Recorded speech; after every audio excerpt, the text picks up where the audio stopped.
Good morning. So I just like to get to know the audience a little bit first. How many are you or faculty members wanting to spin something out from your school? Show of hands. How many are graduate students wanting to spin something out? A few. How many would like to be in a startup that's doing some cool stuff? Okay. So what I'm going to talk to you about is just commercialization in general. And first I want to give you a little of my background. So which mic am I on? Is it this one here? Or this one? Podium. Okay, sorry. I won't walk around then. So I've been in hardware startups since 1985, and mainly in the world of semiconductors. And so I'm just doing this for a lot of times. You know, what my resume says is that you know how to do startups. That's what I do these days. And even though I had a technical degree to start with, it's been a lot of my career in product marketing activities and general management. So I left the engineering side fairly early in my career. In technology companies, often product marketing people are selling to engineer types folks, so having an engineering background is good. So up until this last company, I've never done a university spin out, and so I'm going to talk to you about, in general, what it's like to do a startup and what it's like how it's different doing a university spin out. And the technology that we've licensed is called Compressive Sensing imaging. We licensed that from Rice University. So just two short slides on the company. InView is building infrared cameras. Oh, this is on a timer, I bet. Or, yes, this is interesting. We'll see if the whole thing goes this way. But these infrared cameras have a lot of applications that are very interesting, things that a visual camera can't do. Seeing through fog, seeing through fire, doing inspection work. And the basic problem is that these are very high cost cameras. In the shortwave infrared today, the cameras cost $55,000, and so they really haven't been deployed very widely.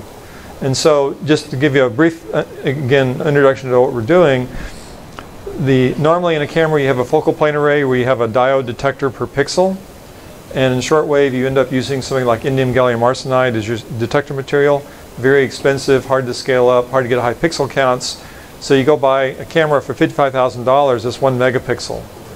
Now, if you go to Best Buy and buy a visual camera, you can get a 12 megapixels for $120. So it's a little different equation here, $55,000 for 1 megapixel. And so what we do something different here, in that we have a TI micromirror device. And we have a single diode instead of a focal plane array of multiple diodes. There's one diode per camera, not one diode per pixel. And then we have some very interesting mathematics that came out of the West Coast universities called Compressive Sensing that says we can sub-Nyquist sample sparse images and reconstruct them with fidelity. So we will modulate the pattern of mirrors on this TI DLP, and in the first instance reflect half the light down to a single diode detector, take a reading, that's one reading here. We reconfigure the mirrors and redirect a different half of the light of the image down, take another reading, and say after 80,000, 100,000 readings we know enough to reconstruct a megapixel image. So the basic theory of compressive sensing for shortwave cameras is that the very expensive focal plane array gets replaced by a low-cost TI DLP and a low-cost diode and some processing. So that's the deal that we licensed. So that's just to give you a little feeling for where we are today. I'm going to change gears and talk some about doing startups. So when you go raise money from the venture folks, what do they care about most? Well, it's really these three large bullets here. The team is very important to venture investors, because they know a mature, experienced team will find their way through the minefields of doing a startup. And often the technology that the startup finally commercializes isn't exactly what they started with, because they've learned along the way what the real competition is like, what the shortcomings of the technology are, what the real market opportunities are. So having an experienced team that knows how to run a business, make a business successful, is very important to the venture folks.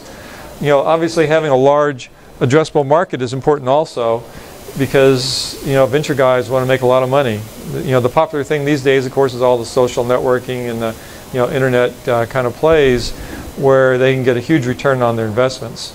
And at the very least, the venture firm is going to want to see a 10-to-1 return. If they put $1 million in, they want at least $10 million back. and that's the nominal case. What they're looking for is somewhere in their portfolio of investments having the Facebook or some big winner that really drives their returns. And of course, the technology is important too. And the key word I want to emphasize here is having a sustainable advantage, meaning that over a period of 5 or 10 years, there's some reason why you can continue to be successful in the marketplace. So, being first to market with some technology that's not well protected means that someone else who has more resources than you can come in and do the same thing a year or two behind you. That's not a sustainable advantage. Now, sometimes sustainable advantages actually come in the business model, or in the case of Facebook, because they have how many millions of users. That gives them a sustainable advantage. No one else can come in and capture that many users. So there's a lot of reasons you have a sustainable advantage, but for most technology companies, it relates to the technology and how well it's protected. So that's what a conventional startup is all about when you think about going to raise money from a venture group. The university has a little more complication than that because there's other topics here. One of the things about most university technology, and when you go around, well, let me back up. When I sold my last company, I went to a program at the University of Texas at Austin where they brought in 9 former CEOs for 6 months. We went and met with 50 different professors trolling for technology. And the thing that was clear was that almost all the technology results were too early to be really commercializable. Universities get paid to do basic research. They do a really good job of that. And there's a lot of steps between basic research results and selling a product to a customer. And so one of the real questions is, how mature is the technology? If you're thinking about spinning technology out, how long is it really going to take you to get to where people are paying you millions of dollars a year? And welcome to the final day of the CLEO Expo 2012. The hall is now open. Today's poster session will begin at 11:30, and the technology transfer program is already in progress in the back of Hall 2. The other exhibitors, please visit the exhibitor lounge, which is sponsored by Physics Today, and the students should visit the Newport Student Lounge back by the concession stand in Hall 2. And there's still time to win a new iPad. Just stop by the OSA and the IEEE Photonics Society booths out in the lobby for details about the technology playground. Enjoy the show, and remember that photography and videotaping are not allowed on the floor. Thanks. Since most universities get a lot of funding from the federal government for their research, Eugene mentioned this also, there's government data rights. So depending on your technology, you may find that even though you have an exclusive license, that the government can go take that technology and use it for their own purposes with some of your competitors potentially. So that's another thing to consider in terms of what market you're trying to address and how is that technology going to play out.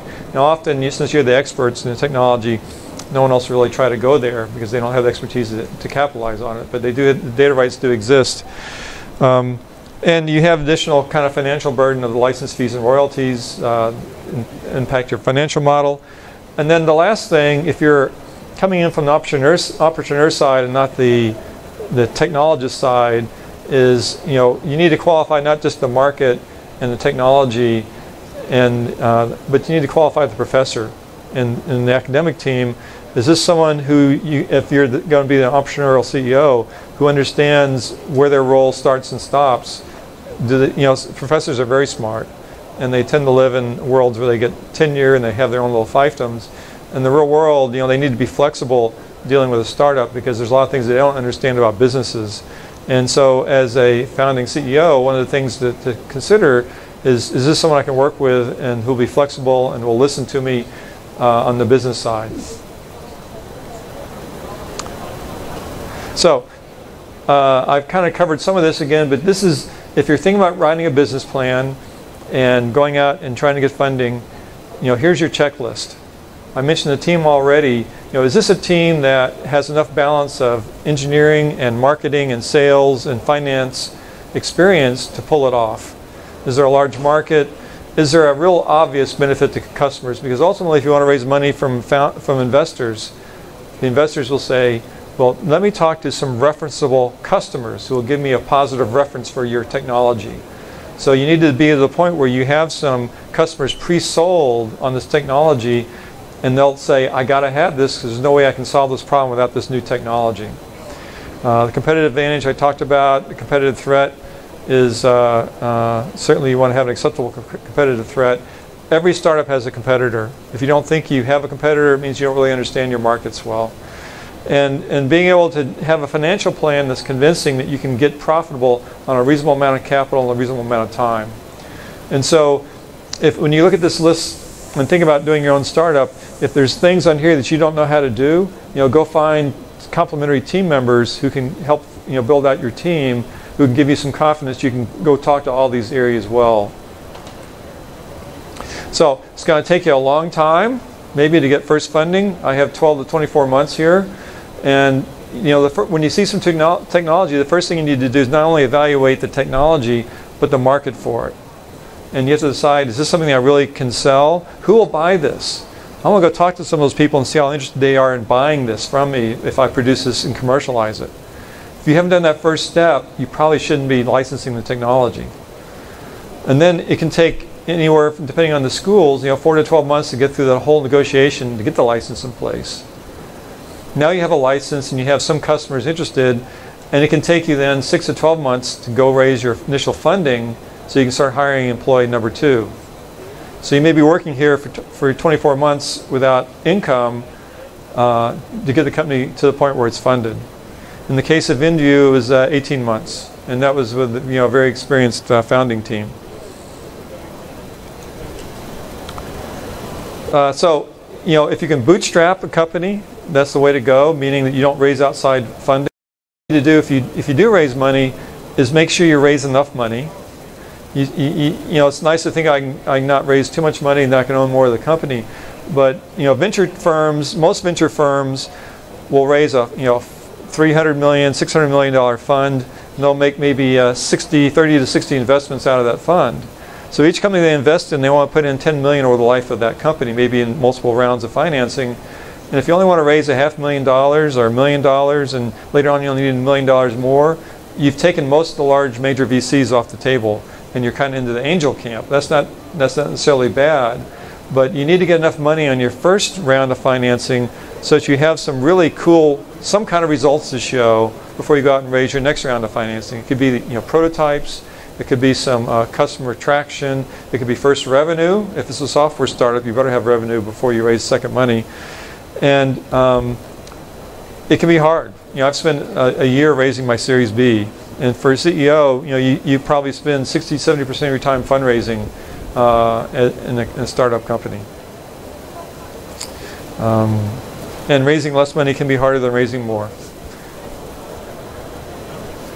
So, in summary, may you live in interesting times. If you decide to do a startup, your life will be very interesting.